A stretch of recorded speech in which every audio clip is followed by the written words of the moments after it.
Welcome back, everyone. So I said in the last video I was going to show you how to make a more complex shape using some of the tools that we learned about last video. Specifically, I'm going to be using a lot of extruding and a lot of scaling. These are going to be the two guys that I'm going to use the most today. I'm also going to take advantage of a different camera shortcut. You want to keep an eye on these guys. Today my goal is to build a chess pawn. For those of you that have played chess before, you're probably already familiar with what one of these looks like. If you've never seen a chess pawn before, a chess pawn, there's many different styles, but they look a little something like this. That's what we're looking at for chess pawns. And we're going to make one that's sort of our own design today. It's going to look a little bit like this guy, but not quite. A little simpler. We're going to make a simple chess pawn today. Although, if you're comfortable with the tools that we cover today, really, there's no reason why you couldn't make as complicated of a chess pawn as you would like. So, in Blender, we typically want to decide a shape to start with. Today, we're not going to be starting with a cube, because a cube is not really a good base shape for a pawn. Instead, we're going to delete this cube that we start out with, and remember our delete shortcut is X. So in the Blender window, I'm going to press X. I'm going to delete this cube, and I am going to add in the center here, if I can get my cursor there, I am going to add circle. And I'm actually going to use our shortcut today. Our shortcut for adding things is Shift plus A. So I'm going to use that to make my starting circle. I'm going to create a circle. Now, there's a really important step we have to take when we first create the circle. Right now, this circle is completely empty, and we want our chess pawn to be filled in.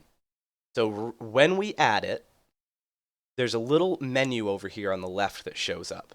And one of the options on this menu is called Fill Type. We want to use Fill Type N-Gon.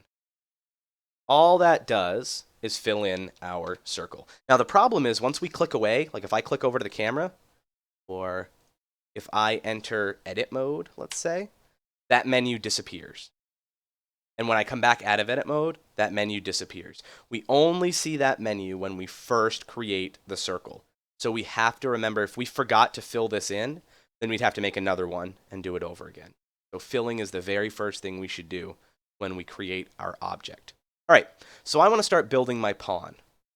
To build a pawn, I really only need to build upwards. I'm not going to need my left of right. I'm not going to need my front and back. I just need the pawn to grow. The pawn's going to kind of do this. Come out, make the middle part, extend out like this, and then we're going to make the round part on top. So because I only need to really see it from the side, I'm going to change my camera a little bit. We look at my camera shortcuts. If I want to look at the front, I use number pad 1. That's what I'm going to do here. Number pad 1 gives me a front view. Now when I start constructing this pawn, it's going to be a nice even construction because I'm looking at it from the side. The other thing I want to do so that everything looks even is I want to switch to orthographic mode. Orthographic mode is going to make my pawn look nice and symmetric, so I can make a very even, symmetric looking chess piece. To do that, I'm going to use number pad 5. So I've used number pad 1 to get front view. Now I'm going to use number pad 5 to get orthographic view. And you can see that now my grid is all even and squares and everything. All right, let's get started building our pawn. To build our pawn, we're going to do a combination of extruding and scaling. We don't need rotate for this one because we're not going to be making anything twist or turn. We're just going to be changing the sizes of things. So I'm going to extrude at the start. Oh, I'm not in edit mode.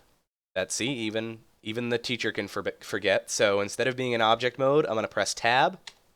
Now I'm in edit mode. I can see all these little vertices here. Now the nice thing is when I first go into edit mode, everything is already selected for me. So if I press E and start extruding, I can just get going right from the get-go. And that's what I'm going to do. So I'm going to do E to extrude. And then I'm going to do S to scale it in just a little bit. Like that. E to extrude, S to scale it in, extrude, and so on. And I'm going to keep doing this until I've got a good base for my pawn. And I'm going to shortcut mine a little. It's not going to be the prettiest pawn in the world, just so that we can get the idea of how this works. And if you wanted a perfectly round bottom, you could start with a sphere, right? I started with a circle and extruded my way from the base, but you could start with a sphere if you wanted to. I think I actually went one step too far. I'm going to undo a couple of levels here. Yeah, that looks good. So now, if I zoom out a little bit, I've got what I'm going to consider my pawn's base. So now I want to pull this guy all the way up to just below where the little flare is going to start. If we take a look at our example chess pawn for reference, we can see that there's this little flare right before the top. So let's get that little flare made. I'm going to do the little flare by extruding a little bit, and now I'm going to scale outwards instead of inwards.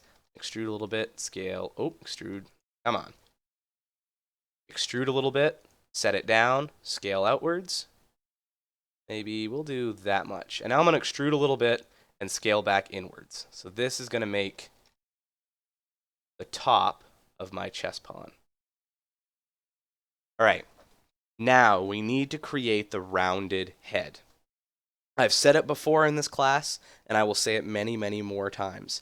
I am not an artist. I am sure that most of you are going to come up with better chess pawns than I'm going to be creating today. But I hope that at least you get a feel for what the tools look like when you use them. There should be a good amount of trial and error when you're building these shapes. Excuse me. To be able to get the shape you want. And it may seem frustrating at first, but remember that, I rotate. I want to do this. Just want to go. Remember that the smaller you make your extrusions and your changes, the smoother the shape is going to look. I only did 1, 2, 3, 4 extrusions to make this top part, and that's why it looks so jagged. Okay? We, for the head, are going to want to do very small extrudes and scales. So I'm going to do a little bit of an extrusion. I'm going to start to scale out a little bit, scale out a little bit, scale out, extrude, extrude, click, scale, click, extrude, click, scale, click. And that's going to give us a little bit rounder looking of a pawn. All right, and then when I'm at the middle of the pawn, I'm going to pull up a little bit more, maybe like that, to start to give this sort of partially rounded top. And then I'm going to work my way back in. I'm going to go extrude, scale in, extrude, scale in, extrude, like this, all the way to the top of chess piece. Like I said, you may end up with chess pieces that look far smoother than this one, and that's perfectly fine. I just hope that what I want you to be comfortable with is being able to extrude, scale, scale. So every time I'm just pressing E, pulling and clicking, then pressing S to bring it all in. E, pull and click, and S to bring it all in. When it's all said and done, I want to see what my shape looks like. So I'm going to press Tab to get back out of edit mode. And that's what I've got for a chess pawn.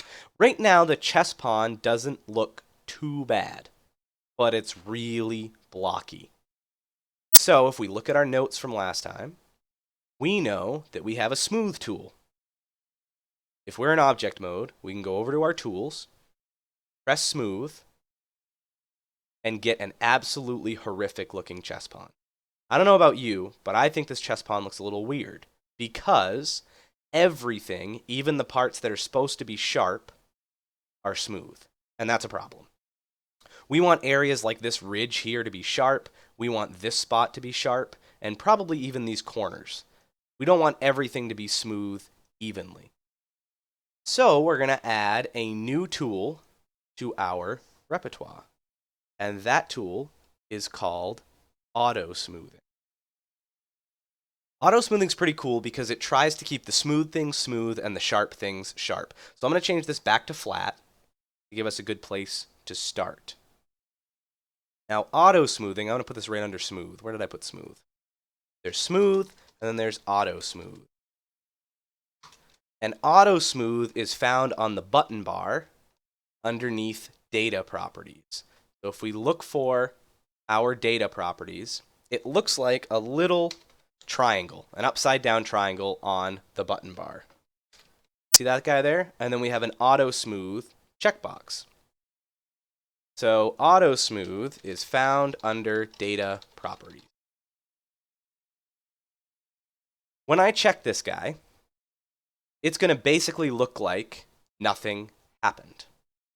There's a reason for that. AutoSmooth allows us to specify an angle.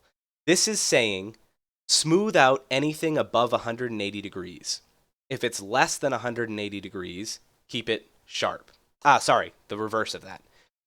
Anything that's more than 180 degrees should be smooth. Anything less than 180 degrees should be sharp. But 180 degrees is a straight line.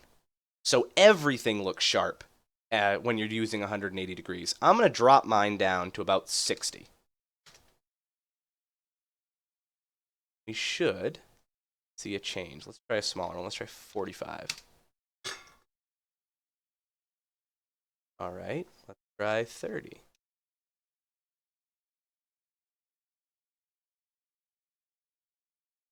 Maybe we have to, because I don't have smooth set, that's why.